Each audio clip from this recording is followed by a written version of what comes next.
Hey, Max, public holidays causes a lot of pain for small business owners and staff alike, a lot of confusion. We've had questions come in. I've got 10 quickfire questions I want to smash them through. Are you up for the challenge answering them? Absolutely. Bring them on board. I'm ready to go. All right, no mucking around. Question one, Nicholas and Hastings. This year, Christmas and New Year are 4 public holidays that fall on a weekend. Does that mean employees miss out? Yeah, that's a good question. They fall on Christmas days on Saturday, Boxing Day, Sunday, and then, of course, New Year's go and the 2nd of January. They are on Saturday and Sunday as well. So employers would transfer those to Monday, Tuesday for the Monday to Friday workers, and that's what normally would happen. The idea is that people will not miss out on the day. So, Holly and Hamilton, some employees also get another day off on pay. That's day paid in lieu. How does that work? Yep, day in lieu. So if you work on a day that would otherwise be your working day, you're entitled to a day in lieu. And what that means is you and the boss come to an agreement, so you're allowed another full day off on full pay at some other time.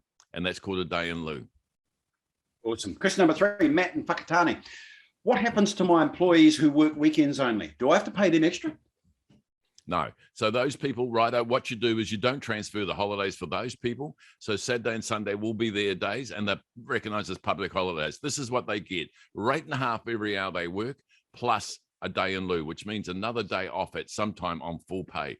Awesome. Question number 4 from our favourite, Hone up in Kaitaia. I have staff, casual staff, no set roster, all work regular hours. They only work when I need them on any day of the week. They don't have set days. Do I have to pay them extra? Yep, and because that's casual workers, it's very, very common. So then that causes a lot of complexity. So the idea is to work out, would that otherwise be a working day for that particular employee? And that can be very difficult in these circumstances. If a pattern's emerged and they do work on Mondays or Tuesdays or Saturdays and Sundays, or you go back over their history, if they have worked regularly on those days, then pay them. If they haven't, well, then there's no obligation to. Awesome. Denise is asking, what happens if my salaried manager works a public holiday? Do I have to pay her extra? Yeah, good one, because a lot of salary people miss out on this. If they work any hour, 1 hour even on a public holiday, then they're entitled to rate and a half for that particular hour. So that means they get their normal salary plus another half rate again. So remember that, folks. But also they're entitled to a day in lieu. So that means another day off at some other time, full day and on full pay. What about my staff rostered Wednesday to Friday? Do they get extra? Yep, Wednesday to Friday, that means they don't work on any of those public holidays. They don't work Mondays, Saturday, Sunday, Monday, Tuesday. So fine, no, they get nothing. They just get their ordinary pay for that particular time. Cool, I didn't know that. That's awesome. Question number 7, PJ and Ty Happy. We are 5 forestry contractors. My staff are paid at a piece rate. That is how many trees they trim. How do I work out their pay? Yep, so there's another calculation then just for those people, and it's called average daily pay. How do you work it out? You get their gross pay for a whole year, and you divide it by the number of days they've worked, and you'll come up with a rate of pay for a day. So if they work that day, they'll get rate and a half. So that's 1 day's pay plus another half rate again. Plus, if it's a public holiday, they get a day in lieu. One of my staff does not normally work on a Monday, but agrees to work cover for other employees when on holiday. How does she get paid?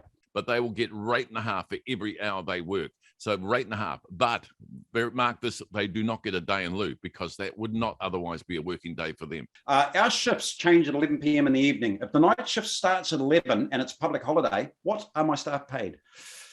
Yep, unless there's some other agreement, the staff would be paid. That particular person who's done 1 hour on a public holiday would get 1 hour at a rate and a half, and then they drift off into their next shift.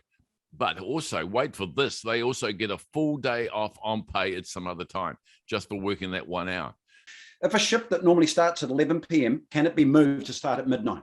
The Act enables those parties to come to an agreement and say, righto, let's recognise it from midnight. So there's not 1 hour overlapping into the next day. So, hey, Vaughan, that's 10 questions. Well, excellent. Well done. We pumped them through.